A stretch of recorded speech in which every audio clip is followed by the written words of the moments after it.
దేవుని వాక్యం నుండి సహోదరు పేరి ఉత్తేజపూరితమైన వర్తమానం మనకిచ్చి ఉన్నాడు. దేవునికి హద్దులు, దేవుని సమయానికి సరిహద్దులు మనము కలుగు చేయలేము అనేది ఎంత యథార్థమైన విషయం. ఆయన నిత్యుడై ఉన్నాడు, అది మనము చేయలేము. కాబట్టి ఈ రాత్రి మనం ఒక దాన్ని ఎదుర్కొనబోతున్నాము. అది సంస్కారము. 3 సంవత్సరాల నుండి తూసనపట్టణంలో ఆలయం కొరకు ఎదురు చూశాము. ఇప్పుడు అది ఇక్కడ ఉన్నది, మనం ఇక్కడే ఉన్నాము. అట్టి దాని గురించి మనము హర్షించే వరకు మనను ఆయన అలా ఉంచి ఉన్నారు. అందుకొరకై మనము ప్రభువునకు ధన్యవాదాలు చెల్లిస్తున్నాము. సంస్కార ఆరాధన ఆరంభించక ముందు ఒక విషయం మీకు చెప్పాలనుకుంటున్నాను. అదేదనగా, మనము జీవిస్తున్న మన దినాన నే చెప్పబోతుంది ఎంతైనా అవసరమేనని నేను అనుకుంటున్నాను. ఏదంటే, మన యొక్క సమస్తాన్ని ఆయనకై అర్పించబద్ధమై ఉంటున్నాము. మనము నిజంగా దేవునిని సేవించాలి. లేఖన భాగం నుండి నేరుగా జవాబు మనకిచ్చి ఆయన మనను ఆశీర్వదించిన వాడని నేను నమ్ముతున్నాను. సహోదరు పేరి కొన్ని నిమిషాల క్రితం మనకిచ్చిన రీతిగా మనం ఆ సమయంలోనే ఉంటున్నాము. మనం అందరము కాము. మనం ఎక్కడున్నామని మనము చూస్తున్నాము. మనము చేరువుకు చేరి ఉన్నాము. మనము చుట్టూ తిరిగి చూచినచో మానవ నైజము మనుషులను విడిచిపెడుతున్న స్థితిలో ప్రజలను మనము గమనిస్తున్నాము. అదేదనగా, ఎక్కువసేపు మనం ఉండలేము. సర్వ ప్రపంచము కూడా సంపూర్ణంగా పిచ్చాసుపత్రి అయిపోతున్నట్లుగా గమనించారా? అందుచేతనే మనము ఆఖరి కాలంలో ఉన్నాము. సహోదరు పెరి అక్కడ ముగించిన రీతిగా ఇవన్నీ వాస్తవంగా గుపిస్తున్నవి. చూడండి, అవే సత్యములై ఉంటే అవి మిథ్య కాదన్నమాట. అవి కేవలం మనం ఊహించేవి కావు. అవి దేవుని యొక్క వాక్యము ద్వారా నేరుగా మనకు అనుగ్రహించబడి ఉన్నవి. అవి మన మధ్య బహిరంగంగా బయలుపరచబడినవి. మనం ఎక్కడే ఉన్నామని మనం ఎరుగునట్లుగా అవి బయలుపరచబడినవి. అది ఎంత కాలం అవుతుందో మనకు తెలియదు. చేతనంటే అదే సమయము కనుగొనడు కొరకై మరలా రావలసి ఉన్నది. గమనించారా? అయితే మనం ఎక్కడే ఉన్నామని, మనం ఆ సమయంలోనే ఉన్నామని మనకు తెలుసు. దేవుని సమయంలో ఉన్నామో. ఒకసారి ఒకరు ఒక చిన్న విశదీకరణ ఒకటి ఇలా చెప్పారు. దేవుడు అతన్ని ఆ ప్రకారంగా పెట్టినట్లయితే, ఒక్క రోజు 1000 సంవత్సరాలుగా ఆయన పంచి ఇచ్చినట్లయితే, అందుచేత ఒక మనుషుడు 70 సంవత్సరాలు బ్రతుకుతున్నాడంటే దేవుని యొక్క కాల పరిమాణంలో అది కొద్ది నిమిషాలే అవుతుంది. చూడండి, 40 సంవత్సరాలు చెప్తే అది ఎంతో కాలము కదనమాట. అది ఆయన కనురెప్ప ఆర్పుడులాంటిది. అవునా? గమనించండి, అది పంచిపెట్టబడిన కాలమైతే అంతా ఎంత త్వరగా సాగిపోతుందో చూడు. ఆయనకు ఎలాంటి కాల పరిమితి లేదు. అందుచేత ఆయన నిత్యుడై ఉంటున్నాడు. శారా ఆ వెనకాల ఉన్నదనుకుంటాను. లేదా చిన్నవాడైన జోసెఫ్ గత రాత్రి నాతో, సహోదరు పెరితో ఇలా చెప్పాడు. డాడీ, దేవుడు ఎప్పుడు ప్రత్యక్షమయ్యాడు అనగా అగుపించారు. ఆయన ఎక్కడి నుండి వచ్చారు? గమనించండి, ఆయనకు ఆరంభం ఉండవలసి ఉన్నది కదా? ఆయనకు ఆరంభం ఉండకూడదా? లేదు అని నేను చెప్పాను. ఆరంభం ఉన్న ప్రజానికి అంతమనేది ఉంటున్నది. అయితే దేనికైతే ఆరంభం లేదో అట్టిదానికి అంతమూ లేదు. అయితే అతనికి 10 సంవత్సరాల వయస్సున్నది. అవి అతనికి నిండినవైతే అని చెప్పవచ్చు. చూశారా? ఒకదానికి ఆరంభం అనేది లేదు అని ఎరగకుండా అతను ఎలాగూ స్వీకరించగలడు? అది అతనికి మాత్రమే కాదు, అది నాకు కూడా. అవునా? మనందరికీ కూడా అది ఎప్పుడు ఆరంభమైనది అన్నది నాకు పెద్ద కొలమాన లాంటిదే. ఆరాధనకు పాత్రమైన ఒక దాన్ని మనము ఆచరించుటకై సంసిద్ధమవుతున్నాము. కొన్ని దినాల క్రితము చాలా మంచివాడైన ఒక పెద్ద మనిషి దగ్గరికి నేను వెళ్ళాను. ఇటువంటిది వారికి లేదు. సంస్కారము అక్షరార్థంగా మనం పుచ్చుకుంటున్నామని అతను అనుకున్నాడు. ఆత్మ సంబంధమైన సంస్కారముగా వారు తీసుకుంటారు. సంస్కారము అనగా దాని గురించి మంచిగానే చెప్పబడినది. అంటే సంస్కారం అనగా మాట్లాడుట అని అర్థము. ఆ సోదరుడు ఈ లేఖన భాగాన్ని ఇచ్చాడు. ఇలా అన్నాడు, సహోదరు అబ్రహాం, నీవు అలా అనుకోవడం లేదా? ఎందుకు ఇదంతా చెప్తున్నానంటే, అది మంచిదేనా సహోదరా పెరి? గమనించండి, నేను చెప్తున్న కారణం ఏదనగా, మీరు చేస్తున్నది మీరు అర్థం చేసుకుంటున్నారని. గుడ్డిగా ఎందులోకైనా మీరు నడిచి వెళ్ళినట్లయితే ఎక్కడికి వెళ్తారో, ఏమి చేయనై ఉన్నారో మీకు తెలియదు. మీరు చేసేదేదో మీకు అర్థం కాకపోతే మీకు అసలు నమ్మకం అనేదే ఉండదు. మీరేమి చేస్తున్నారో, ఎందుకు చేస్తున్నారో మీరు అర్థం చేసుకోవాలి. అతను ఇలా అన్నాడు, మనము దేవుని వాక్యాన్ని తీసుకున్నట్లయితే దేవునినే మనము తీసుకున్నామని కాదా నేను చెప్పాను. అది నిష్కర్షగా వాస్తవమే, అది సత్యం. మనం ఇక్కడ ఈ విధంగా చదువుతున్నాము. అక్షరార్థమైన ప్రభురాత్రి భోజనమును కూర్చి పౌలు మాట్లాడుతూ ఉన్నాడు. నన్ను జ్ఞాపకము చేసుకుంటుక ఇది మీరు చేయుడి అని యేసు చెప్పారు. నన్ను జ్ఞాపకము చేసుకుంటుకు ఇది మీరు పుచ్చుకున్నట్లయితే, అప్పుడు ఆ సమయం అప్పుడల్లా ఆయన వచ్చు వరకు ఆయన మరణమును ప్రచురించుదురు. గమనించారా? మనం ఇప్పుడు తీసుకోబోతున్నాము. క్రొత్త నిబంధనలే ప్రవక్తేయుండి సంఘములో దీన్ని పరిశుద్ధులైన పౌలు ఏర్పాటు చేసి ఉన్నాడు. పేతురు, యాకోబు, యోహాను మొదలగు వారు, మత్తయి, మార్కు, లూకా యేసు చేసినవి శాస్త్రుల వలె వ్రాశారు. అయితే పౌలు విషయాలను క్రమంలో పెట్టాడు. అతని క్రొత్త నిబంధన యొక్క ప్రవక్త ఉంటున్నాడు. బైబిల్ గ్రంథంలోని 5 పుస్తకాలను ఆత్మ ప్రేరేపణ చేత అరణ్యములోకి వెళ్లి మోషే స్వీకరించిన రీతిగా పౌలు కూడా దేవుని యొద్ద నుండి ఆత్మ ప్రేరేపణను స్వీకరించుటకు ఇతడు ఎడారిలోకి వెళ్ళాడు. క్రొత్త నిబంధన సంఘమును పాత నిబంధనను పోలిక చేసి సరిచేయుటకు ఎడారిలోకి వెళ్ళాడు. అక్కడైతే వారికి అర్పణము చేయుటకు గొర్రెపిల్ల ఉన్నది. దాని ఇశ్రాయేలీయులు జ్ఞాపకార్థముగా ఉంచారు. వాస్తవంగా ఎగుప్తులో నుండి బయలువెళ్లి వచ్చినప్పుడు ఒకే పర్యాయం వారిని దాన్ని ఆచరించాలి. ఆ యుగమంతట్లో కూడా వారు దాన్ని జ్ఞాపకార్థముగా ఆచరించారు. సరే, రాబోతున్న వాటి ఛాయ ధర్మశాస్త్రమైనట్లయితే చూశారా, సంస్కారమును సహవాస ఆరాధనను నేను నమ్ముతున్నాను. దాన్ని మనము సంస్కారముగా పిలుచుచున్నాము. అది ప్రభురాత్రి భోజనము. భౌతికంగా ఉన్నటువంటి దైవిక క్రమములు మన కొరకై 3 అప్పజెప్పబడి ఉన్నవి. అందులో 1 సంస్కారము, పాదపరిచర్య, నీటి బాప్తిసము. అవి 3 మాత్రమే 3 యొక్క సంపూర్ణత. గమనించండి, ఆ 3 క్రమాలు మనకి ఇవ్వబడి ఉన్నవి. క్రొత్త నిబంధనలో పరిశుద్ధులైన పౌలు ద్వారా అవి మనకు ఇవ్వబడినవి అని మనము గ్రహించగలిసి ఉన్నది. మనం ఇలా చెప్పినట్లయితే సంస్కారం అనగా కేవలము దేవుని వాక్యాన్ని స్వీకరించుట అని అంటే, ప్రభు యొక్క వాక్యాన్ని తన హృదయంలో చేర్చుకున్నంత వరకు ప్రభు రాత్రి భోజనము తీసుకుని హక్కు ఎవరికీ ఉండదని నేను భావిస్తున్నాను. గమనించారా? ఎందుచేతనంటే కొన్ని క్షణాల్లో నేను ఒకటి చదవబోతున్నాను, మీరు చూడండి. ఆ పిదప మనం ఎందుకు అలా చేయరాదో అర్థమవుతుంది. అదే పద్ధతిలో నిర్ముఖమాటంగా సాల్వేషన్ ఆర్మీ వారిని మనము అంగీకరించవచ్చును. ఎటువంటి నీటి బాప్తిస్మం గురించి వారు నమ్మరు, మాకు అవసరం లేదు అని చెప్తారు. నీటి బాప్తిస్మం మనకి అవసరం లేకపోతే మనం ఎందుకు బాప్తిస్మం ఇస్తున్నాము? నీరు నిన్ను రక్షించదు, రక్తము నిన్ను రక్షిస్తుంది అని చెప్తారు. నేను దాన్ని అంగీకరిస్తున్నాను. అది యథార్థమే.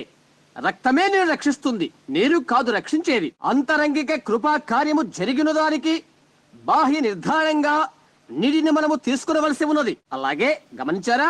అలాగే మనము సంస్కార ఆరాధనలో పాలు పొందవలసి ఉన్నది. మనలోకి మన యొక్క అర్పణగా ప్రభువును మనం స్వీకరిస్తున్నప్పుడు, మనలోని ఆత్మ సంబంధమైన జన్మనకు నిదర్శనంగా అలా తీసుకుంటున్నప్పుడు, ఆయన శరీరాన్ని తీసుకుంటున్నప్పుడు, ఆయన వాక్యాన్ని బట్టి ఆయన వల్ల జీవిస్తున్నాము. మనము దాని పోలికను కనపరుచుకుంటున్నాము. ఎందుకంటే అది ఆజ్ఞ కాబట్టి. మీరు మారు మనసు పొంది పాప క్షమాపణ నిమిత్తం ప్రతివాడు యేసుక్రీస్తు నామమున బాప్తిసం పొందుడి, నేను మీకు అప్పగించిన దాన్ని ప్రభు వల్ల పొందితిని అని పౌలు చెప్తున్నాడు. మన ప్రభుని యేసు తాను అప్పగించబడిన రాత్రి ఒక రొట్టెను ఎత్తుకొని దాన్ని విరచి శిష్యులకిచ్చి ఇలా చెప్పాడు, దీనిని తీసుకొని భుజించుడి, నన్ను జ్ఞాపకము చేసుకుంటకై దీనిని చేయుడి. దీనిని తీసుకున్నప్పుడెల్లా ఆయన వచ్చే వరకు ఆయన మరణమును ప్రచురించుదురు.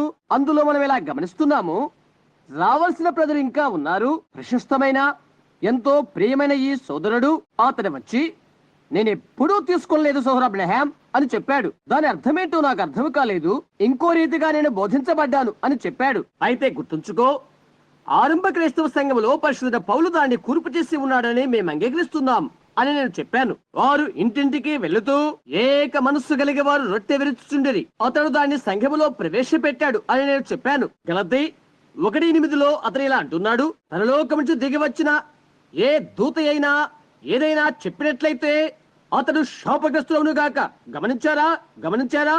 అదే వ్యక్తి యోహాను ఇచ్చిన బాప్తిసము ఇచ్చిన వారికి మరలా బాప్తిసమిచ్చి ఉన్నాడు. యేసుక్రీస్తు నామములోకి తిరిగి బాప్తిసమిచ్చి ఉన్నాడు. సాదృశ్యముగా ఉన్నవి 3 విషయాలు మనము చేయవలసి ఉంటున్నవి. గమనిస్తున్నారా? ప్రభురాత్రి భోజనము, పాదపరిచర్య, నీటి బాప్తిసము. అవునా? మీరు అనవచ్చు, సాల్వేషన్ ఆర్మీ అట్టి నిశ్చితను తొలగించినది అని. ఆ చచ్చిపోతున్న దొంగ అతడు చనిపోయినప్పుడు అప్పటికి అతను బాప్తీసం తీసుకోలేదు. పరలోకములో ఉన్న యేసు చెప్పాడు, అది నిస్సందేహంగా సత్యమే, అది నిశ్చయమే. అయితే చూడండి, అతడు చచ్చిపోతున్నప్పుడు మాత్రమే అతడు యేసుని గుర్తించాడు, అవునా? ఆ ఒక్క తరుణం మాత్రమే అతనికి కలిగి ఉన్నాడు. అతడు దొంగ, అతడు దురస్తుడు, అతని స్థితి అయిపోయింది. అతను ఆ వెలుగును చూచిన వెంటనే ఆ వెలుగును గుర్తించాడు. అవునది సత్యమే. యేసు చెప్పాడు, నీవు నేను అయితే మనం బాప్తిసం పొందాలని ఎరిగి ఉండి అలా చేయుటకు నిరాకరిస్తే, అలాంటప్పుడు అది నీకు దేవునికి మధ్య ఉండిపోతుంది. అలాంటిదే సంస్కార ఆరాధనలో ఆ విషయం కూడా అలా వర్తిస్తుంది. ఈ సంస్కార ఆరాధనలో నీవు పాలు పుచ్చుకుంటున్నప్పుడు, నేనేదో ఇక్కడికి వచ్చి రొట్టె తింటున్నాను, నేను క్రైస్తవునని తలస్తున్నానని కాదు. అయితే బైబిల్ చెప్పింది మీరు గమనించినట్లయితే, ఎవడు అయోగ్యంగా ప్రభు యొక్క శరీరాన్ని తిని ఆయన రక్తమును త్రాగునో అట్టివాడు అందును గూర్చి అపరాధేగును అని గమనించారా? ప్రజల మధ్య యోగ్యమైన జీవితాన్ని నీవు జీవించాలి. దేవుని ఎదుట, ప్రజల ఎదుట యోగ్యమైన జీవితాన్ని నీవు జీవించాలి.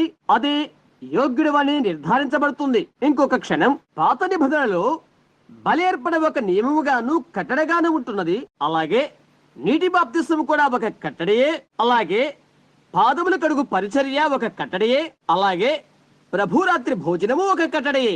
ఆయన కట్టలన్నింటినీ గైకొనవారు ధన్యులు, ఆయన ఉపదేశాలన్నింటినీ గైకొనవారు ధన్యులు, ఆయన ఆజ్ఞలన్నింటినీ గైకొనవారు ధన్యులు. జీవవృక్షములో ప్రవేశించుట కొరకై అలా చేయవారికి హక్కు ఉంటుంది. ఇందులోని సంగతి గమనించండి. సంఘమునకు ఒక అర్పణ తెచ్చుటకు అనేది ఒక కట్టడైతే, ఆలయంలోని బలిపీఠం వద్దకు అట్టి దాన్ని తీసుకుని రావాలనే ఒక కట్టడై ఉంటుంది. గొర్రె పిల్ల అర్పణను నీ పాపముల కొరకు అర్పణగా నీవు అర్పించుము. రహదారిపై వస్తున్న ఒక యూదులైన సహోదరుని గురించి నేను ఊహిస్తున్నాను. అతడు నేరస్తుడిని ఎరిగిన వాడై ఉండి బలిపీఠం వద్దకు అతడు వెళ్తున్నాడు. ఎద్దులు, కోడెల క్రొవ్వును, ఇంకా అతనికి ఇంకేమి ఉన్నవో అది తీసుకుని వచ్చును. గొర్రెనో పొట్టేలనో ఏదో ఒక దాన్ని తీసుకుని వస్తాడు. తన ఛాయ శక్తుల విధేయతతో రహదారిపై పడి వస్తూ అది తీసుకుని వచ్చుచున్నాడు. తన సంపూర్ణ విధేయతతో దేవుని కట్టడలు గైకొంటూ అతను నడిచి వెళ్తున్నాడు. ఆ తర్వాత అతని హస్తాలు దానిపై పెడతాడు. తన పాపాలు ఒప్పుకుంటూ తన హస్తాలు దానిపై పెడతాడు. యాజకుడు దీనిని, అనగా అతని పాపాలను గొర్రెపిల్లపై పెడుతూ గొర్రెపిల్ల గొంతును నరికివేస్తాడు. అది అతని కొరకై చనిపోతుంది. దాన్ని ఎక్కడ పెడుతున్నప్పుడు ఆ చిన్న గొర్రెపిల్ల తన్నుకుంటూ కేకలు పెడుతుంది. అతని హస్తాలు రక్తమయమైపోతవి. అది అతని నిండా చిమ్ముకొని పోతుంది. ఆ చిన్న గొర్రె పిల్ల బొబ్బరింతలు పెడుతూ చనిపోతుంది. అతను పాపము చేశాడని, అతని స్థానములో మరొకటి చనిపోవలసి ఉంటుందని అతను గ్రహిస్తాడు. కాబట్టి అతని మరణము కొరకై ఈ గొర్రె పిల్ల మరణాన్ని అతడు అర్పణ చేస్తున్నాడు. అతని స్థానములో గొర్రె పిల్ల చనిపోతుంది. అప్పుడు విధేయతతో, నిండు హృదయముతో ఆ మనిషి అది చేస్తాడు. ఆఖరికు అది అలాగనే సాగిపోతుంది. అది ఒక పారంపర్యాచారం అయ్యే వరకు అలాగే సాగిపోతుంటే ఉంటుంది. దేవుని యొక్క ఆజ్ఞ ప్రజలకు ఆచార అలవాటమైపోయింది. ఆ పెదప ఈరోజు ఫలానా మనం దాన్ని చూద్దాం. బహుశా నేను క్రిందకి వెళ్ళడం మంచిదేమో, అవునా? నేను ఎద్దును అర్పణ చేయడం మంచిదేమో. అతడు అధోస్థానానికి వెళ్ళిపోయాడు. ప్రభువా, నా కోడెదూడ ఇదిగో. గమనించారా? అందులో ఎలాంటి విధేయత లేదు, అందులో ఎటువంటి అర్థం లేదు.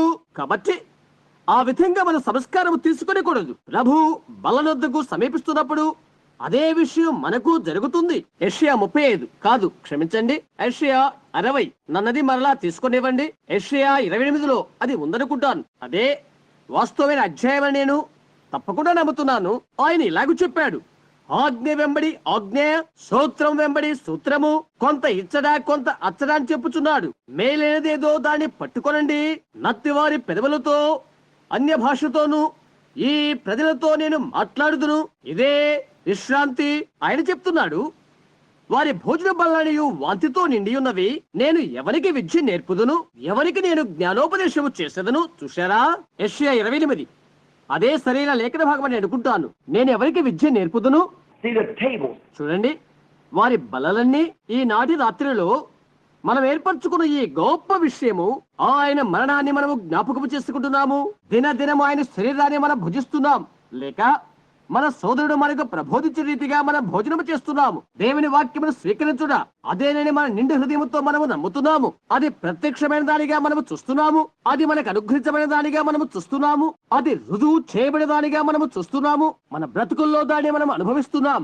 మనము చేస్తున్న దానికి మనమంత లోతైన భావన కలిగి రావాల్సి ఉంటున్నది. కేవలం ఏదో ఒక ఆజ్ఞని మాత్రము కాక, నీవు సంఘంలోనికి వెళ్తే ఎప్పుడు కూడా ఆ పాత సోడా బిళ్ళనే నీకు ఇస్తారు, లేక అలాంటిది ఏదో అది వారు విరుస్తారు. తేలిగ్గా ఉండే అలాంటి రొట్టె అది విరుస్తారు. పొగ త్రాగేవారు, త్రాగుడు తాగేవారు, రకరకాలైన పనులు చేసే జనమంతా, ఎందుకంటే వారు సంఘ సభ్యత్వము కలవారు కాబట్టి అట్టి వారంతా వచ్చి ప్రభురాత్రి భోజనంలో పాలుపుచ్చుకుంటారు. అది దేవుని ఎదుట మలినమై ఉంటుంది. అర్పణ గురించి కూడా, మీ అర్పణలు, మీ పవిత్ర దినములు నాకు దుర్వాసన కొట్టుతున్నవి అని చెప్పబడుతుంది.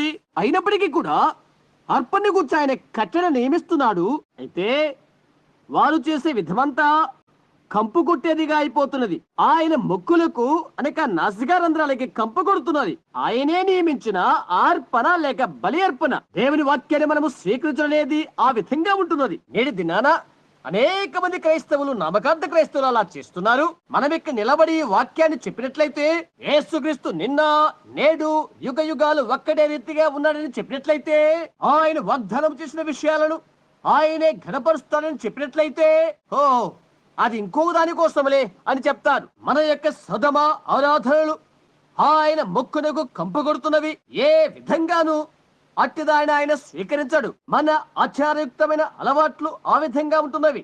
ఆచార పరిపాటిగా ప్రభు రాత్రి భోజనాన్ని నీవు స్వీకరించుకో. దేవుని ప్రేమ నీ హృదయంలో ఉన్నది కాబట్టి అందుకొరకై స్వీకరించు. దేవుని ఆజ్ఞలు గైకొంటూ స్వీకరించు. గమనించారా? అందుకొరకే నీవు దాన్ని స్వీకరించు. కాబట్టి విధేయతో నీవు దాన్ని స్వీకరించకపోతే, కేవలం అది ఆచారయుక్తంగా నీవు చేసినట్లయితే, మా సంఘం ప్రతి ఆదివారం సంస్కారాన్ని ఆచరిస్తుంది. ప్రతి నెల మా సంఘం ఆచరిస్తుంది. సంవత్సరానికి 2 సార్లు ఆచరిస్తుంది. అది నా సమయం అని చెప్పుకుంటూ వెళ్తూ సంస్కారం పుచ్చుకుంటే, అలాంటిది దేవునికి దుర్వాసన కలిగిస్తుంది. అది కేవలం పారంపర్యాచరణం అవుతుంది. అది ఏ విషయమైనప్పటికీ కూడా నీవు విధేయుడవై ఉండవలసి ఉంటుంది. నీ హృదయాంతరంగాలు ఆయనకు కావాలి. గుర్తుంచుకో, ఈ భూమిపైకి నిన్నెవరు తీసుకొచ్చారో అట్టి ఆయనే నీవు సేవిస్తున్నావు. అవునా? నీవు దీన్ని చేస్తున్నావు ఎందుకంటే ఆయనే అలా చెప్పి ఉన్నాడు కనుక. ఎందుకంటే అది ఆయన ఆజ్ఞ ఉన్నది. అనూహ్యమైన విధేయతతో మనం రావాల్సిన వారమై ఉంటున్నాం. దేవుని కృప చేతనే మనము రక్షించబడిన వారమై, అలా ఎరిగిన వారమై రావాల్సి ఉన్నాము. మనం ఆయన ప్రేమిస్తున్నాము. ఆయన సన్నిధిని మనం అనుభవిస్తున్నాము. అది మనల్ని మార్చినట్లుగా మనము చూస్తున్నాము. మనలో ఉన్న సమస్తము మార్చబడవలను. మనం ప్రత్యేకించబడిన వారము. మనము గతములో ఉండే రీతిగా ఉండకూడదు. మనము గతములో ఆలోచించే రీతిగా ఆలోచించకూడదు. ఇక్కడ ఉన్నటువంటి పరిశుద్ధ గ్రంథములాగా మనం మాట్లాడుకుంటున్న సందర్భము 2 పుస్తకాలు ఒకటేనని, అది జీవ గ్రంథము, ప్రప్రథమము జీవిత గ్రంథము. నీవు జన్మించినప్పుడు అది కలుగుతుంది, అనగా నీ ప్రకృతి జన్మ వల్ల కలుగుతుంది. గమనించారా? అయితే ఒక సమయం వచ్చినప్పటికీ ఆ దూరతీరములో జీవము గల చిన్న గింజ అచ్చట ఉండి ఉంటుంది. ఎలాగనగా ఈ మధ్యాహ్న వేళలో ఇంటిలో ఉన్న కొందరు యవనస్తులైన వారితో, కొందరు సహోదరులతో నేను వివరించిన రీతిగా ఉంటుంది. గమనించారా? జీవము గల చిన్న గింజ అచ్చట ఉండి ఉంటుంది. అది ఎక్కడి నుంచి వచ్చింది అని నీవు ఆశ్చర్యపోతావు. ఏంటి ఈ వింతైన విషయాలు? నన్ను గూర్చి నేను తీసుకొని చెప్తాను. విలియం బ్రెన్హామ్ గురించి చెప్పబోతున్నాను. ఈ రాత్రే ఇక్కడ ఉన్నటువంటి ఈ వ్యక్తి అయిన బ్రెన్హామ్ 40 సంవత్సరాల క్రితము ఆ వెనకాల ఉన్న వారు ఇలా చెప్పగలరు, అతడు బుద్ధి లేనివాడు అని. అవునా? ఎందుకంటే నేను చార్లెస్ ఎలా బ్రెన్హామ్కు పుట్టి ఉన్నాను కనుక వారి యొక్క స్వభావాన్ని బట్టి నేను పాపి అయి ఉంటున్నాను. ఒక్క అబద్ధికునిగానే లోకములకి వచ్చాను. లోకములోని అన్ని అలవాట్లు నాలో ఉండి ఉంటున్నవి. అయితే అదే స్థానములో ఇంకొక స్వభావం ఉండి ఉన్నది. చూచారా? ముందుగా ఏర్పరచబడి ఉండుట దేవుని ద్వారా అది అక్కడ ఉండి ఉన్నది. ఒక్క దేహములోనే చూశారా? 2 స్వభావాలు అక్కడే ఉండి ఉండెను. నేనొక్కరికే సరఫరా చేయగలను. అది పెరుగుతున్న కొలది నేనొక పసికందుగా పెరుగుచుంటిని. డాడా, మొదటిగా ఏమవుతుందో తెలుసా? నేను అబద్ధికుడవుతాను. ప్రతిదీ కూడా పాపమైపోతుంది. ఎందుచేతనంటే నేను అలా చేయబడి ఉంటుంది కనుక. అయితే నిరంతరము కూడా కొద్ది జీవకణము అచ్చట ఉండి ఉన్నది. నేను చిన్నవాలిగా ఉన్నప్పుడు అది నాకు జ్ఞప్తి ఉన్నది. నేను ఎక్కువసేపు మెక్కలే ఉంచను.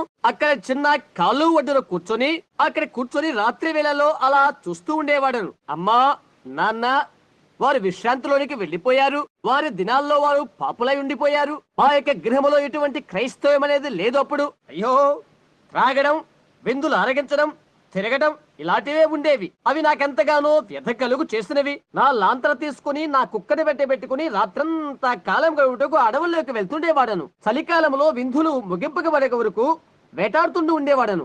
తెల్లవారే వరకు అలా చేస్తుండేవాడను. ఇంటికి వచ్చి అది అయిపోయాక మచ్చుపై పండుకొని నిద్రపోయి తెల్లవారే వరకు వేచి ఉండేవాడను. అలాంటి సమయాలను కూర్చుని నేను తలస్తూ ఉంటుంటాను. వేసవి కాలంలో బయట ఉంటూ నా కట్టెలు తెచ్చుకొని గాలి విసురుకొడు కొరకై అక్కడ క్రింద పెడుతూ ఉండేవాడను. అక్కడ వర్షం వస్తే అక్కడే పండుకొని చేపలు పట్టుకుంటానికై ఆ పొలలు అక్కడే బాతేవాడను. నా కూను కుక్క అక్కడే పండుకునేది. లుకి అని పిలుస్తుండేవాడను. పోయిన చలికాలంలో నేను ఇక్కడే ఒక రాత్రి మకాం చేశాను తెలుసా.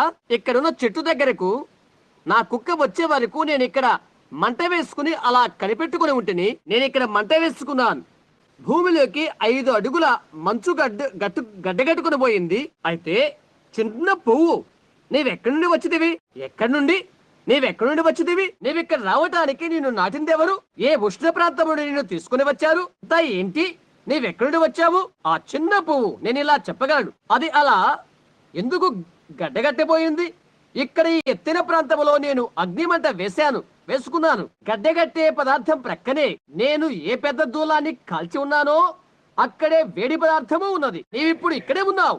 నీవు జీవించే ఉన్నావు. నీవెక్కడి నుండి వచ్చావు? అది ఏమై ఉంటుంది? ఇంకొక విలియం బ్రెనహాం ఉన్నాడు. గమనించారా? దేవుని యొక్క జన్యుల నుండి కొద్దిపాటి నిత్యజీవం అక్కడ ఉండి ఉన్నది. దేవుని యొక్క వాక్యం అక్కడ పెట్టబడి ఉన్నది. ఇదందరూ ఒకే విధమైన విషయాల గురించి ఆలోచించగలుగుతారు. అవునా? అది అలా పనిచేస్తుంది. ఆ చెట్ల వైపే చూస్తూ అలా ఆలోచన చేస్తుండేవాడును. గత సంవత్సరము రాలిపోయినట్టు నేను చూశానే ఆకులు. మరలా నీవు ఎలా వచ్చావు? నీవెక్కడి నుంచి వచ్చావు? నిన్ను ఇక్కడికి తెచ్చినది ఏమై ఉంటుంది? చూశారా? నిత్య జీవం అనేది శరీరంలో కార్యాచరణ దాల్చి ఉంటుంది. ఒక రోజు నేను అలా నడుస్తూ వెళ్తున్నాను. ఏనాడు కూడా పొగ త్రాగవద్దు, మద్యము సేవించవద్దు అని ఆ స్వరం మాట్లాడుతుంది. ఆ యవనస్తులంతా వృద్ధులైపోయారు. గమనించారా? ఏదో ఒకరు కదలి వెళ్తున్నారు. అకస్మాత్తుగా పైకి చూచేలా చెప్పాను. నేను చార్లెస్ ఎలాబ్రహాం కుమారుడి కాదు. ఎవరో నన్ను పిలుస్తున్నారు. నా చిన్న పక్షిరాజు పిల్లల వలె. నేను కోడి పిల్లను కాదు. ఆ దూరాన ఎవరో ఉన్నారు. ఓ ఘనమైన యెహోవా, నీవెవరో తెలియచేయి. నేను ఇంటికి రావాలనుకున్నాను. నాలో ఎవరో ఉండి పిలుస్తున్నారు. అప్పుడు నేను తిరిగి జన్మించాను. ఆ చిన్న జీవం అక్కడే ఉండి ఉన్నది. నేటిలోని జీవం దానిపై పోయబడినది. ఆ తర్వాత అది పెరుగుటకు ఆరంభించినది. ఆ పాత జీవము క్షమించబడినది. మరచిపోవడనేది దేవుని సముద్రంలో అది వేయబడినది. ఇక ఎన్నడు నాకు వ్యతిరేకముగా అది జ్ఞప్తికి రాదు. చూశారా? మనం ఇప్పుడు నీతిమంతులుగా తీర్చబడి ఉన్నాము. దేవుని యొక్క సన్నిధిలో ఈనాడు కూడా పాపము చేయవారట్లుగా నీతిమంతులుగా తీర్చబడి ఉన్నాము. అప్పుడు మనం ప్రభు బల వద్దకు వచ్చినప్పుడు భయభక్తులతోనూ ప్రేమ పూర్వకంగాను గౌరవ ప్రధానంగాను రావలసి ఉన్నది. అది ఆయన కొరకై కాకపోతే మనం ఎక్కడ ఉన్నామో చూసుకోవాలి. గమనించారా? ఎక్కడో ఏంటో చూసుకోవాలి. అందుచేతనే పౌలు ఇలా చెప్తున్నాడని నేను తలస్తున్నాను. కాబట్టి భోజనము చేయుటకు మీరు కూడి వచ్చినప్పుడు ఒకరి కొరకు ఒకడు కనిపెట్టుకుని ఉండుడి. ఇంకో రీతిగా దాని అర్థం ఏంటంటే, కొద్ది నిమిషాలు ఆగు అని ప్రార్థించి నిన్ను నీవుగా పరీక్షించుకో. సహోదరులో ఎవరైనా తప్పు చేసేవారంటూ ఉన్నట్లయితే అతని కొరకు కూడా ప్రార్థించు. గమనించారా? ఒకరి కొరకు ఒకరు కనిపెట్టుకుని ఉండండి. కొద్దిసేపు ఆగి ప్రార్థించండి. మీకు లేక ఇంకొకరికి విభేదం ఉన్నట్లయితే అది చేయవద్దు. వెళ్ళి మొదటిగా దాన్ని క్రమపరచుకో. చూశారా? నేరుగా వెళ్ళి అది మొదటి నిర్వర్తించు. ఎందుచేతనంటే మనమేలా పరిశుద్ధులుగా ఉన్నామో వారు అలా రావలసి ఉన్నది. దేవుడి ఎల్ల మన ఇరువురు తలంపులు, మనం ఒకరి ఎడల ఒకరు. ఆ తరువాత ప్రభు బల యొద్ద సహవాసం చేటు కొరకై మనము చేరుదాం. అవునా? మనం ఇది చేయుదాం. ఎందుకంటే మనము ఆయనకు కృతజ్ఞతము చెల్లిస్తున్నాము. మనము ఒకరి ఎడల ఒకరము అలా చేస్తున్నాము. ఒకరిమొకరము రొట్టెను తింటున్నాము. ఒకరి ఎడల ఒకరము ద్రాక్షరసాన్ని త్రాగుతున్నాము. ఆయన రక్త మాంసములుగా అది అలా చేస్తున్నాము. మీరు మనుష్య కుమారుని శరీరము తిని ఆయన రక్తము త్రాగితేనే కానీ మీలో మీరు జీవము కలిగిన వారు కారు. అవునా? చూడండి, బైబిల్ అలా తెలియజేస్తుంది. మీరు అలా చేయకపోతే జీవమే లేదు. మీరు గమనించండి. అలాంటప్పుడు మీరు కొద్దివారు కానీ గొప్పవారు కానీ క్రైస్తవులుగా మీకు మీరుగా గుర్తించబడటానికి మీరు సిగ్గుపడుతున్నారు. ఎందుచేతనగా మీరు జీవించే జీవితాన్ని బట్టి అలా సిగ్గుపడుతున్నారు. ఇది వాస్తవంగా హీనత అవుతుంది. నీవు అలా చేయనట్లయితే నీలో జీవము లేదన్నమాట. మీరు అయోగ్యంగా చేసినట్లయితే ప్రభు యొక్క శరీరాన్ని గురించి అపరాధులుగా తీర్చబడతారు. అలాగే నీటి బాప్తిసము కూడా మేము యేసుక్రీస్తునందు విశ్వాసం ఉంచున్నాము, ఆయన పాపము నుండి మమ్ము రక్షించాడు, మేము యేసుక్రీస్తు నామములో బాప్తిసం పొందినాము అని చెప్పవచ్చు. ఎందుకు మనం అలా చేయడం? మనం ఆయనకు అవమానం తీసుకొస్తున్నాము, చెడ్డవాటిని చేస్తున్నాము. దానికి జీతం మనం చెల్లించవలసి ఉంటుంది. ఇంకో విషయం, మనం అలా చేస్తూనే మనం ఒకటి ఒప్పుకొని మరొకటి చేస్తున్నాము. అదే ఈనాడు కలుగుతున్న ఇబ్బంది. నాతో కలిసి మనము అని నేను చెప్తున్నాను. ఈ ఆఖరి ఘట్టంలో ప్రభు అయిన దేవుడు మాట్లాడుటకై అనుమతించిన సంఘముతో నేను చెప్తున్నాను. ముగింపు కాలములో మనం ఉన్నామని మనము నమ్ముతున్నాము. ఒక వర్తమాన దేవుడు మనకు దయచేసి ఉన్నాడని మనము నమ్ముతున్నాము. దేవుడి చేత అది ఏర్పాటు చేయబడి ఉన్నది, దేవుడి చేత అది నిరూపించబడి ఉన్నది, దేవుడి చేత అది చూయించబడినది. అందుచేత భయభక్తులతో ఆయన యొద్దకు వద్దాము, ప్రేమతో ఆయన యొద్దకు వద్దాము. మనస్సులోను, ఆత్మలోను, హృదయములోను పవిత్రత కలిగి ఆయన యొద్దకు వద్దాము. ఆ ఘడియ త్వరగా వచ్చేస్తుందని తెలుసా? సఫైరలతో పరిశుద్ధాత్మ చేసిన రీతిగా మన మధ్యన పరిశుద్ధాత్మ మాట్లాడుతారు. గమనించారా? ఆ ఘడియ వచ్చేసింది. గమనించండి, మీరది గుర్తించుకోండి. గమనిస్తున్నారా? దేవుడు తన జల్లు మధ్య నివసింపనై ఉన్నాడు. అదే ఇప్పుడు ఆయన చేయబోతున్నాడు. చెప్పబడిన రీతిగా వర్తమానాన్ని మనం స్వీకరించుదాము. నేను యవ్వనస్తునిగా ఉండి భార్య కొరకై వేటాడినట్లయితే నేను భార్యని ఎన్నుకొని నేను ఆమె అన్నిటిలో సరిపోయిందని చెప్తాను. ఆమె క్రైస్తవ స్త్రీ, ఆమె ఒక వనిత, ఆమె అదంతా అని చెప్తాను. నేను నమ్మిక కలిగి ఉంటాను. నేను ఆమె ఎంత సొగసుగా ఉందని తలంచినా, నాకు ఆమెపై ఎంత నమ్మిక ఉన్నప్పటికీ నేను ఆమెను స్వీకరించవలసి ఉన్నది. నన్ను ఆమె స్వీకరించవలసి ఉన్నది. చూశారా? ఇలాంటి వాగ్దానాలతో స్వీకరించాలి. అదే విషయం వర్తమానంలో మనము కలిగి ఉంటున్నాము. అది మంచిదే అని చూశాము. దేవుడు దాన్ని సత్యమైన రుజువు చేశాడని మనం చూశాము. అది సంపూర్ణమైన వాస్తవమే. సంవత్సరం తర్వాత సంవత్సరం, సంవత్సరం తర్వాత సంవత్సరం అది యథార్థమైన దానిగానే సాగిపోతుంది. అది తెలియపరుస్తుందంతా ఆయన చెప్పిన రీతిగానే నెరవేరుతుంది. అది యథార్థమని మనం తెలుసుకున్నాము. అయితే గమనించండి, జ్ఞానయుక్తమైన నియమముతో దాన్ని చేయవద్దు. నీవు అలా చేసినట్లయితే రెండో తరహాకు చెందిన భక్తిని నువ్వు పొందుకుంటావు. గమనించావా? రెండో తరహా భక్తి మనకు అవసరం లేదు.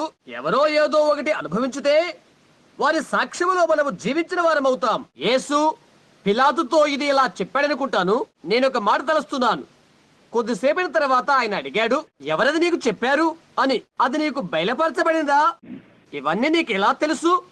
ఇంకో రీతిగా ఇలా అనవచ్చు, ఆ మాట ఏమై ఉంటుందో నాకు తెలియదు, ఎంతో కాలం క్రితం అనేది చదివాను. అయితే అది నీవెలా గ్రహించావు? దీని గూర్చి నీకెవరు బయలుపరిచారు? దేవుని కుమారుడైన ఆయన గూర్చి అని నీకిది ఎవరు తెలియచేశారు? ఎవరైనా ఒక మనిషి చెప్పారా? లేకుంటే యేసు చెప్పిన రీతిగా పరలోకమందున నా తండ్రి దీనిని నీకు బయలుపరిచాడు. గమనించారా? నీవది ఎలా నేర్చుకున్నావు? రెండవ తరహాతోనా? దేవుని దగ్గర నుండి వచ్చిన సంపూర్ణ ప్రత్యక్షత ఇది. ఏదో ఆచారయుక్తంగా నేను సంస్కారం పుచ్చుకుంటనేది సంస్కారం అవుతుందా? వాళ్ళంతా పుచ్చుకుంటున్నారు, నేను తీసుకుంటున్నాను అని అనుకుని వెళితే అది సంస్కారం అవుతుందా? అది ఒక ప్రత్యక్షత. నేను ఆయనలో పాలి భాగస్థులను అను ప్రత్యక్షత. నేను నీలో పాలి భాగస్థులను ప్రత్యక్షత. నేను నిన్ను ప్రేమిస్తున్నాను, నేను ఆయనను ప్రేమిస్తున్నాను. మన దేవుని ప్రేమకు సాదృశ్యంగా మనం ఇరువురము ఇది పుచ్చుకుంటున్నాము. మన ఇరువురి ప్రేమ సహవాసమునకు అది సాదృశ్యం. నేను ఇప్పుడు లేఖనము నుండి కొంత చదువు కోరుతున్నాను. ఆ తర్వాత పేరి ఈ దినాన ఏ విధంగా చేయాలని కోరుతున్నారో అలా చేద్దాం. మీ యొద్ద మీ బైబిల్ ఉన్నట్లయితే దీన్ని నాతో కలిసి చదవాలని ఆశిస్తున్నాను. 1 కొరింథీ 11వ అధ్యాయము 23వ వచనం నుండి. ఆ తర్వాత కూడా మా యొక్క మందిరములో మేము ఎప్పుడు కూడా దీనిని అనగా పాదములు కడుగు పరిచర్యను ఆచరిస్తాము. ఎందుకంటే వారు ఒకరి వెంబడి ఒకరు వెళ్లి అలా చేస్తారు. దాని గూర్చి బుధవారం రాత్రి సహోదరుడు ప్రకటించి ఉన్నాడని అనుకుంటున్నాను. ఎక్కువ మంది గుంపు ఉన్నారు కాబట్టి పాదముల కడుగు పరిచర్యకు మీకు చాలినంత గది లేక స్థలము లేదు. వారు దాన్ని ఈ బుధవారం రాత్రి ఆచరించబోతున్నారు. 23వ వచనము 11వ అధ్యాయము 1వ కొరింథీ పత్రిక.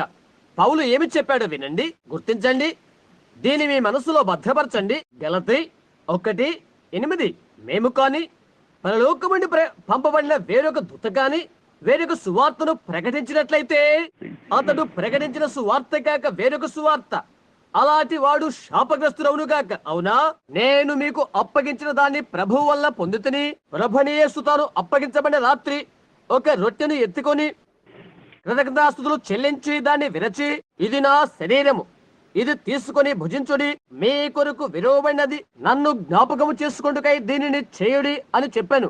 నేను ఇక్కడ ఆపనివ్వండి. గమనించారా? ఈ సంస్కార ఆరాధనలో ప్రభు అయిన యేసుక్రీస్తు శరీరమును స్వీకరించడం అనేది సంస్కారమనగా అక్షార్థముగా క్రీస్తు శరీరమని కాదు. అది కథోలిక్ సంబంధితమైనది.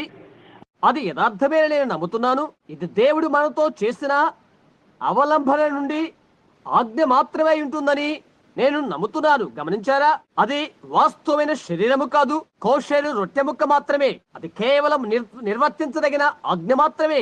ఆ విధంగానే యేసుక్రీస్తు వలన బాప్తిస్మము కూడా నేను నమ్మను. యేసుక్రీస్తు నామమున బాప్తిస్మము నీటిలో తీసుకును ఆ బాప్తిస్మము పాపములు క్షమిస్తుందని నేను నమ్మను. అది నేను నమ్మను. దినమంతా కూడా నీవాలా బాప్తిస్మము తీసుకున్నప్పటికీ నేను అది నమ్మను. అపోస్తుల సంఘం నుండి వచ్చిన కొందరు ఇక్కడ ఉన్నారని నేను అనుకుంటున్నాను. అంటే నా అర్థం యునైటెడ్ పెంటికాస్టల్ సంఘస్థులు వారు దీన్నే బోధిస్తారు. గమనించండి, నీళ్లు పాపములను క్షమిస్తుందని నేను నమ్మను. అది అలాగైనట్లయితే యేసు మరణించుట వృధా అవుతుంది. గమనిస్తున్నారా? అది కేవలము దేవుని యొక్క ఆచరణయుక్తమగు ఆజ్ఞ ఉంటుంది. గమనించారా? నీవు క్షమించబడి ఉన్నావని బహిర్గతము చేస్తున్నది. పునర్జన్మకై బాప్తిసం పొందుటకై నేనది నమ్మను. నీళ్లు పాపములను క్షమిస్తుందని నేను నమ్మను. అలాగే ఈ రొట్టె ద్రాక్షరసము ఏదైనా చేస్తుందని, అది నీకేదైనా అని నేను నమ్మను. మనము చేయాలని దేవుని చేత నిర్ణయించబడిన విధి రూపకమైన ఆజ్ఞగా మాత్రమే మనము ఆజ్ఞను నెరవేరుస్తున్నాము. అవునా? అవును, అది వాస్తవమే. నీటి బాప్తిసము అలాంటిదే అని నేను నమ్ముతున్నాను. మనం అది చేయాలని, అది మనలను బలవంతము చేస్తుందని నేను నమ్ముతాను. ఎందుకంటే మన మాదిరి కోసమై ఆయన అలాగూ చేశారు. మనకు మాదిరి కోసము దీనిని ఆయన చేశాడు. మనకు మాదిరి కోసం ఆయన పాదములు కడిగాడు. సరే, ఇప్పుడు ఆ ప్రకారమే 25వ వచనము, ఆ ప్రకారమే ఆయన పాత్రలు ఎత్తుకొని భోజనమైన పిమ్మట ఆయన ఇలాగూ చెప్పాడు, ఈ పాత్ర నా రక్తములైన క్రొత్త నిబంధన, దీనిని చేయుడి, మీరు దీనిలోని త్రాగునప్పుడెల్లా నన్ను జ్ఞాపకము చేసుకొనుడి. తరచుగా ఇది గుర్తుంచుకోనండి. మీరు ఈ రొట్టెను తిని ఈ పాత్రలోని త్రాగునప్పుడెల్లా ఆయన వచ్చు వరకు ప్రభు మరణమును ప్రచురించుదురు. ఇంతకాలం ఆయన వచ్చు వరకు. గమనించారా? కాబట్టి ఎవడు అయోగ్యముగా ఈ రొట్టెను తినునో, ప్రభు పాత్రలోనిది అయోగ్యముగా త్రాగునో, వాడు ప్రభు యొక్క శరీరమును గూర్చియు రక్తమును గూర్చియు అపరాధియగును. ఒక్క నిమిషం నేను ఇక్కడ ఆపుతాను. ఎందుకు అతను ఇలా చెప్తున్నాడంటే, మరో వచనంలో మీరు గమనించారా? అతను ఇలా చెప్తున్నాడు, మీరు భోజనము చేయుటకు కూడి వచ్చినప్పుడు ప్రభు బలలోనిది త్రాగునప్పుడు కూడా దానిని వారు అపార్థం చేసుకున్నారు. చూశారా? వారు తిండిపోతులు అవుతున్నారు. చూశారా?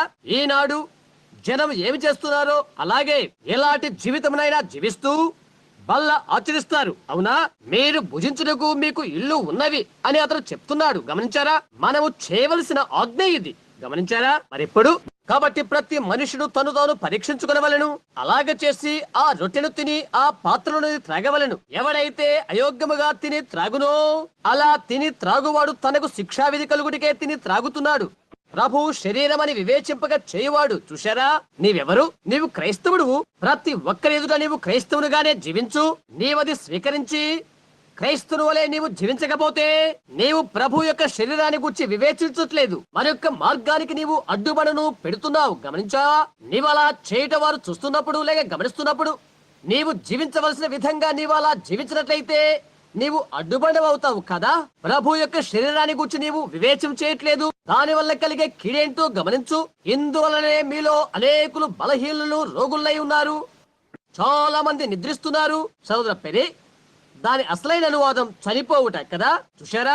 అనేకులు చనిపోయేది. మనలను మనమే విమర్శించుకుని ఎడలా మనము తీర్పు పొందకపోదము. చూశారా? మనకు మనమే తీర్పు తీర్చుకున్నా మనకు తీర్పు తీర్చబడదు. గమనించండి, మనము తీర్పు పొందిన ఎడలా ప్రభు చేత శిక్షించబడుతున్నాము. లోకముతో పాటు మనకు శిక్షా విధి కలుగకున్నట్లు గమనించండి. ఇలాంటి బాంధవ్యము లోకముతో మనకు లేదు. కాబట్టి నా సహోదరులారా, భోజనము చేయుటకు మీరు కూడి వచ్చినప్పుడు ఒకరినొకరు కనిపెట్టుకొని ఉండుడి. గమనించండి, ఎవడైనా ఆకలిగొని ఎడల తన ఇంటనే భోజనము చేయవలను. మీరు కూడి వచ్చిన శిక్షా విధికి కారణము కాకున్నట్లు అలా చేయాలి. నేను వచ్చినప్పుడు మిగిలిన సంగతులను క్రమపడుతును. చూశారా? ఇంకో రీతిగా చెప్పాలంటే, ఏదో తీసుకోవడానికి అలా రావద్దు. కొద్దిసేపటి క్రితం నేను చెప్పిన రీతిగా యోధులు వారి అర్పణల గురించి నేను చెప్పాను. అదెంతో అద్భుతమైనది. అది దేవుని ద్వారానే దయచేయబడినది. విధేయతతో, భయభక్తులతో, క్రమ పద్ధతితో ఎక్కడ చేరాదో ఆ స్థలానికి వారు వచ్చి ఉన్నది. ఆ తర్వాత అది ఆయన మొక్కుకు దుర్గంధమైపోయినది. ప్రభురాత్రి భోజనములకు మనం వచ్చినప్పుడు అలాంటిదే. మనమేమి చేయుచున్నామో ఎదిగి మనము రావలసి ఉంటున్నది. యేసుక్రీస్తు నామమున బాప్తిసం పొందిన కొరకై నీవు నీటిలోనికి వెళ్ళినట్లుగానే ఏమి చేస్తున్నావో నీకు తెలుసా? సంఘాన్ని నీవు ధరించుకుంటున్నావు. నీలో దేవుడు ఏమి ఉంచాడో ఆ క్రీస్తుని నీవు ధరించుకుంటున్నావు. మనము దీన్ని తీసుకుంటున్నప్పుడు సంఘానికి ఏమై తెలియపరుస్తుందంటే, దేవుని యొక్క ప్రతి వాక్యాన్ని నేను నమ్మితని అని తెలియబడుతుంది. పరలోకము నుండి దేవుని దగ్గర నుండి దిగి వచ్చిన జీవపు రొట్టె ఆయనే అని నేను నమ్ముతున్నాను. ఆయన చెప్పిన ప్రతి మాట సత్యమేనని నేను నమ్ముతున్నాను. నాకు తెలిసినంత వరకు దాని ద్వారానే నేను జీవిస్తాను. దేవుడే నా తీర్పురై ఉంటున్నాడు. నా సహోదరి సహోదరుల ఎదుట నేను ప్రమాణము చేయను, నేను శాపము పలకను, నేను ఈ విషయాలు చేయను. ఎందుకంటే నేను ప్రభువును ప్రేమిస్తున్నాను కనుక. ప్రభు అది ఎరిగి ఉన్నాడు. అందుకొరకు ఆయనే సాక్షి ఉంటున్నాడు. మీ ఎదుటనే ఆ శరీరంలోని ముక్కను తీసుకుంటున్నాను. లోకముతో పాటు నేను శిక్షింపబడినని ఎరిగి అలా తీసుకుంటున్నాను. గమనించారా? అక్కడే మీరున్నారు. అప్పుడే అది ఆశీర్వాదం. తుంచుకోనండి. ఇలాంటివి అనేకమైన సాక్ష్యాలు తీసుకుని అవి స్వీకరించి ఆ రోగపు గదుల్లో నేను వాటిని వివరించాను. ఇంకా వారు స్వస్థత నేను చూశాను. గుర్తుంచుకోనండి. ఇటువంటి పోలికైన దానినే ఇశ్రాయేలు తీసుకుని అరణ్యములో 40 సంవత్సరాలు నడిచిపోయారు. వారి బట్టలు చినిగిపోలేదు. ఎవరు బలహీనులు కాకుండా వారు వచ్చి ఉండి వారిలో ఒకరు 2 మిలియన్ల ప్రజల్లో. దీనికి అది ఒక పోలికగా, దానికి రాబోతున్న పోలిక ఏమి చేస్తుంది? బలేర్పణం చేయబడే జంతువు శరీరమే వారికి అది చేసినట్లయితే యేసుక్రీస్తు శరీరమైన ఇమ్మానుయేలు మనకేమి చేయును? మనము వచ్చుచున్నప్పుడు భయభక్తులతో ఉందాము. మనము సమీపిస్తున్నప్పుడు ఎంత భయభక్తులతో ఉండగలమో అంత భయభక్తులతో ఉందాము.